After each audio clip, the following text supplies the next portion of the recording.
Pemerintahan Prabowo Subianto hampir 2 tahun berlangsung, tetapi kesejahteraan rakyat tidak kunjung bertumbuh, kemakmuran rakyat tidak kunjung terlihat.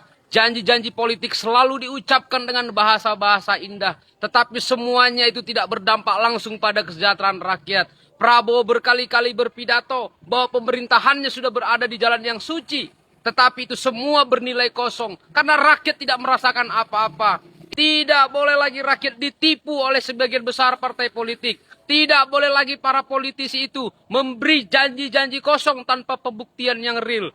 Rezim tolol, rezim tolol, rezim tolol. Anda memaksa rakyat bermoral. Anda minta pengkritik beretika. Anda ngaca dulu wahai pendukung pemerintah.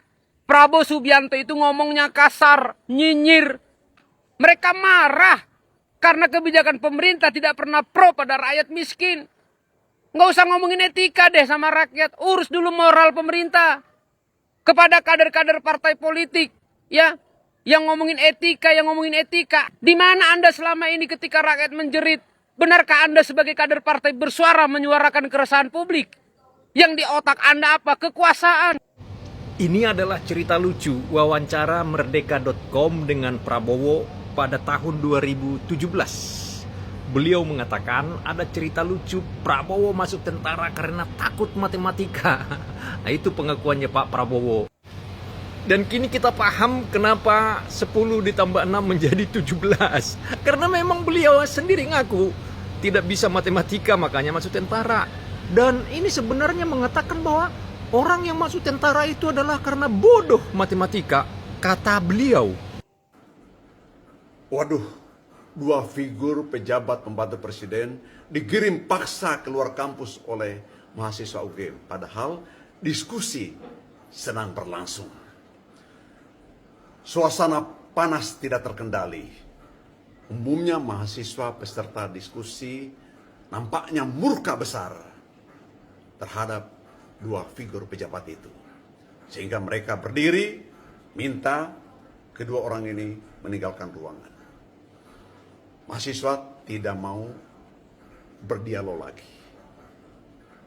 Padahal kedua figur itu pasti niatnya baik hadir di UGM untuk bertemu dan berdiskusi dengan para mahasiswa. Dan keduanya juga mantan tokoh aktivis kondang di zamannya. Siapa yang tidak kenal Pak Budiman Sujatmiko?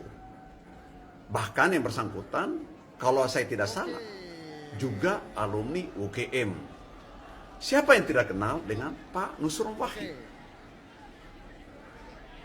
Bahkan figur ini pernah memimpin pemuda Ansor Nahdlatul Ulama. Basisnya sangat kuat. Tetapi tidak berdaya tuh menghadapi mahasiswa yang marah. Ada apa ini? Silakan komen. Tapi bagi saya mudah memahaminya.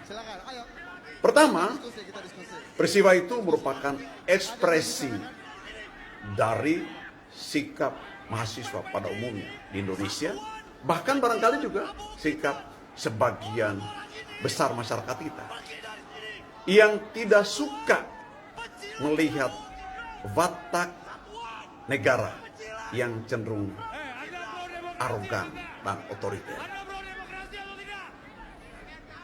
Kedua figur ini hadir di UGM mewakili, dalam tanda kutip, negara, mewakili penguasa.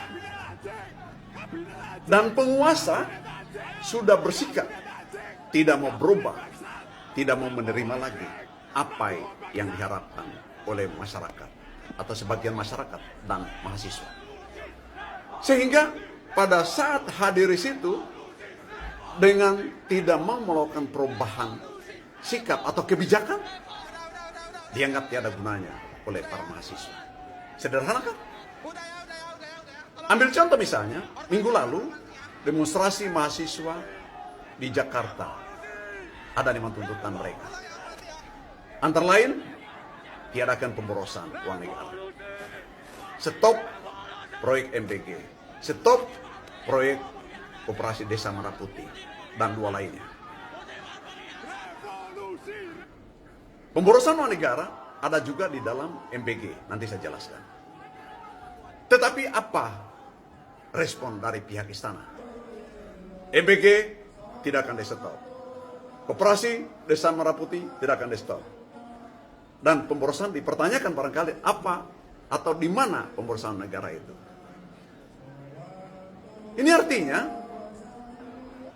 waktu para pejabat hadir di suatu dialog, di mana peserta dialog itu menghendaki adanya perubahan kebijakan, dianggap sudah tiada gunanya, gitu kan? Jadi untuk apa lagi dialog? Sedikit saya mau jelaskan tentang MBG itu. Proyek MBG adalah pemborosan uang negara. Bahwa MBG proyeknya itu, makanannya itu diberikan pada seluruh siswa. Tanpa memandang apakah dari keluarga kaya, mampu, atau miskin. Tidak ada pemilahan target itu. Orang kaya, orang mampu, bisa memberi makan anaknya sendiri. Memang orang miskin barangkali agak kesulitan untuk memberikan makan. Tetapi orang kaya, katakanlah, 70% siswa dari keluarga kaya, dari keluarga mampu, turut makan uang negara. Untuk apa mengasih makan anak-anak orang kaya? Tidak perlu dikasih makan mereka. Orang tuanya sudah mampu. 70% ini, orang-orang kaya, anaknya orang kaya ini adalah pemborosan uang negara. Itu baru satu sisi. Belum lagi soal jalan-jalan ke luar negeri dan sebagainya. Itu kan. Kedua, ini sebenarnya para senior, orang tua, para pejabat ini harus paham.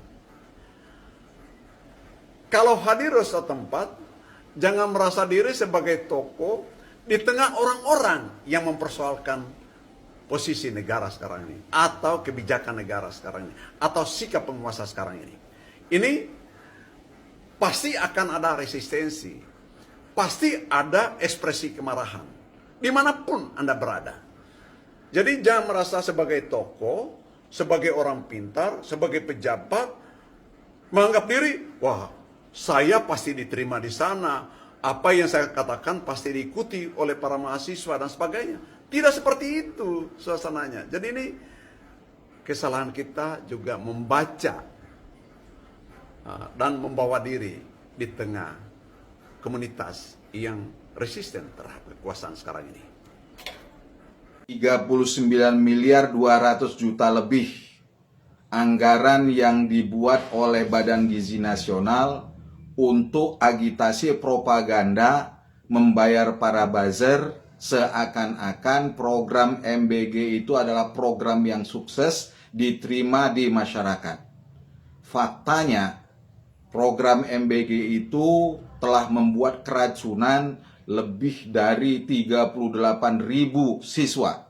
Program MBG itu lebih dari 8.000 dapur yang disuspend.